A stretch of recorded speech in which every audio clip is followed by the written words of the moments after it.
this laid down on its face.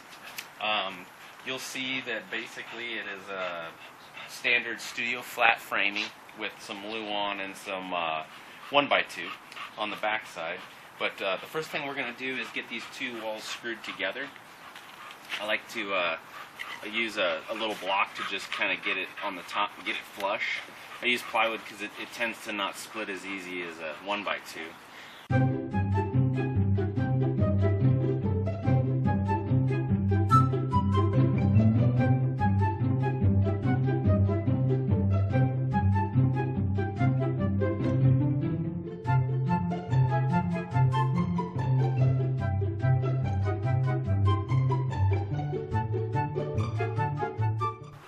So now that the top's secure, we're at the bottom now. Now, to get these two pieces to where they would line up and stay secure, I notched this out with a router, and I have this little piece of 2-inch flat stock. And basically, we just put it right in there and screw it on each side. And you'd think that would create a trip hazard, but it actually would, if you tape it down. You don't even really have to. I think we taped it down 1 year. Last year. And then, but it's actually pretty fine. Yeah, because it's so flat. But I know Gina was worried about that the first year we did it. But a lot of trade shows and things that I set up, we do the same thing. Because you can't screw the walls down to the floor. So this is the best alternative.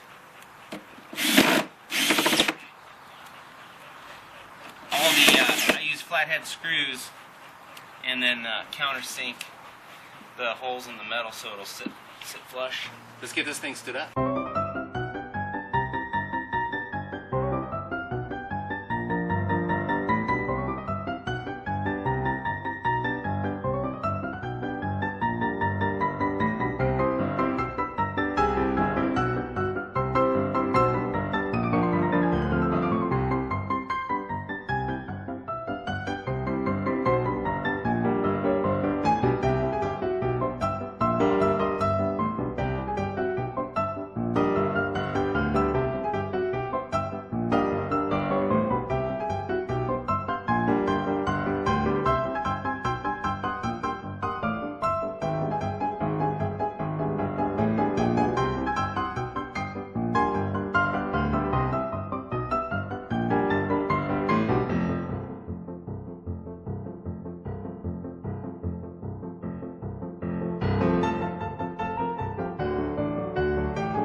Okay, so we got this thing stood up. You can kind of see that it's a little worn. Last year, the first year that we built it, we stored it inside, and then this year we stored it outside. And there's going to be a little more touch-up this year. It's okay though. I mean, touch-up paint's the least of our worries. On the front, all this stuff in our construction video shows pictures and stuff, but all these little bricks and things are made out of plywood, and then we went through and filled it with different kinds of things, gave it some texture and some paint. This is a 1/4-inch plexiglass, and what was the stuff you found? I found this at Home Depot, and it's just a window cling that is like privacy cling. So like if you have a bathroom facing your close neighbors, you can stick it on there. But normally we just put these pieces of wood on the sides here to help us stand up while we're showing you. Normally what we would do is it goes in front of our carport, and we made it exactly the same size, and we'll attach walls going this way to the back side, and that actually is what holds the wall up. So now the next thing to do is to bring in the columns that we made. You can see the other side, all the little details. It's hard to see this stuff at night, huh? A little bit of spiderweb glue stick. That's what makes it spooky. Here's the columns. Yep. We made these columns. Yes, we did. PVC. I think this is Big PVC. 8-inch? Yeah, Yeah, it's pretty big. it's like 6 or 8-inch PVC. These are foam tops that we carved. Chris carved these bad boys. Yeah, we got a little happy. Would that be the happy Dracula? Mm-hmm. And the sad Dracula. Actually, more like Benjamin Franklin. See, see, this one was before he became a vampire. He liked life. And then this one was after he became a vampire. And he went many days without feasting on blood. Ha ha ha. The backs of these things are mated out of 3/4 plywood. And then you've got this bracing. And this is actually where I screw from in here. So the next step would be to basically get these bad boys in place. And I have them, the ground's kind of unlevel. So you just get them as best as you can into position. Mm-hmm. Tell us all about it, Chris. Like this. Okay. Uh-huh. Then Yep. I find my drill. Okay. So while we're waiting for Christopher to find Let's his go drill, around to the backside. just kidding.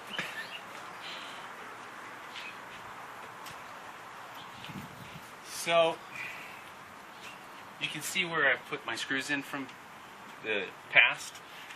I'm just going to basically go into that frame I was telling you about, and that's what holds it in. Now, recommendation, you should use a pressure block, like a piece of plywood or 1x. And if you glue it and then stick it on and then screw it, it'll be there for you next time. It's just one of the things I forget to do every year. But it's the better way to do it. Mm-hmm. So I just basically stick a couple screws in each level to hold it in place. Tonka did a drive-by. I'm just going to do a couple. But yeah, I make sure it's lined up in the inside of the doorway. That would not be where a piece of wood is.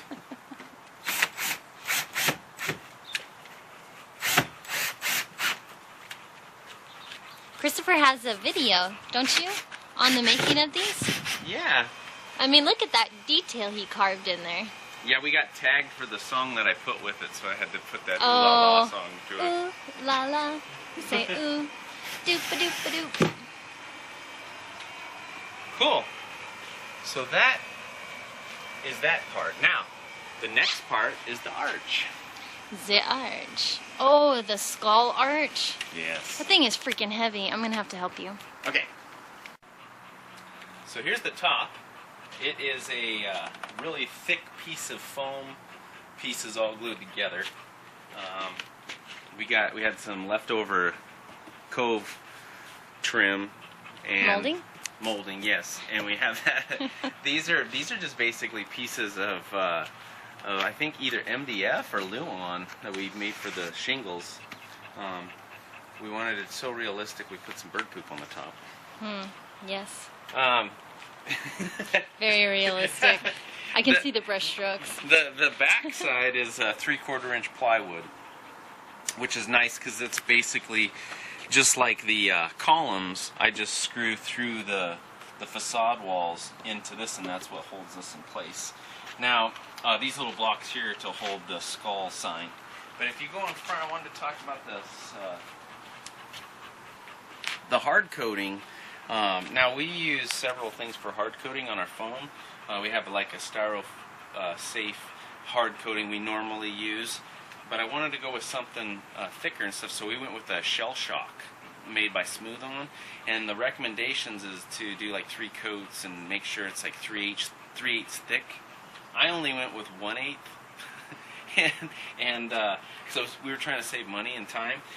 But the thing is, it's just so darn fragile that every time I bump something, it cracks and stuff. So we have to do touch-up. The good news is I could always go back and add it on there. But just a recommendation for anybody that's gonna mess with that stuff. It's a pretty cool plastic material, but unless you do what they say, it's a little fragile, isn't it? It's kind of like an eggshell, huh? Yeah. So yeah. it's solid until you start poking and then it cracks. But yeah. The paint job is really good on it. I like it. Yeah. Multiple layers there. All right, let's lift this up. No!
Now that we got that up, again, pressure blocks would be nice. I think where it's real windy, like places where it's real windy, it would be a must to do it. So.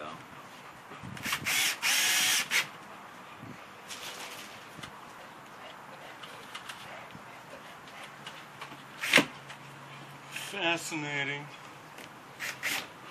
Extremely. It's way up there. So how tall do you think this mausoleum is, Mr. Leslie? Well,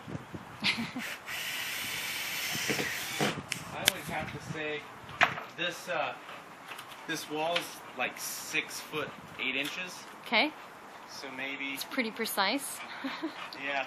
So maybe 8, 9, 10, a little over 10 feet. It's pretty 11. tall. I'm craning my neck back. There we go. So now at this point, we're ready to put in our skull sign, or what do we want to call it? The skull plaque. Yeah. And that thing is really heavy. I think this would be scarier. Ah! So here's our skull plaque or sign.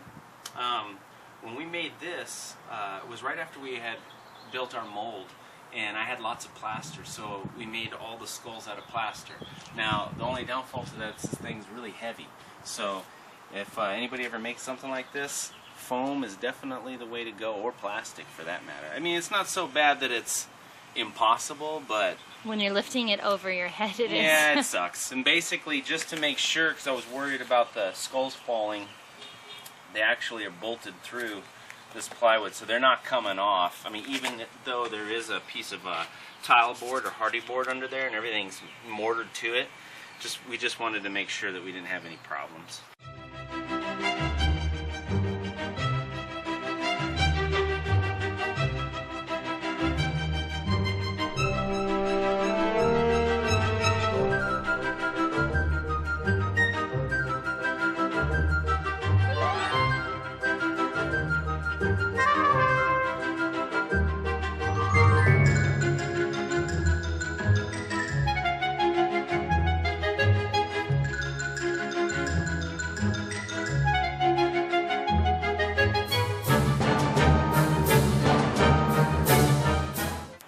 Try to build everything to where 1 or 2 people can set it up, because we're 1 or 2 people. Now that we have that up, because I wanted to make sure those ugly screws and stuff were covered up, we made fancy. Yeah. Basically to cover those Mm-hmm. screws. Normally, again, I would put a lot more screws in, but since we're just... And then we'll just touch these 2 screws up with some dark paint. Now I'm going to go through these blocks right here to hold the top, keep it from falling down.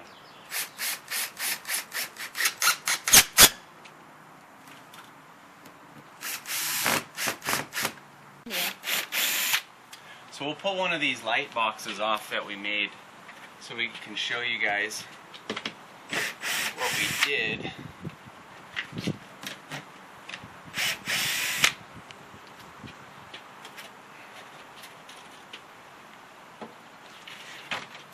So Gina wanted it to be orange.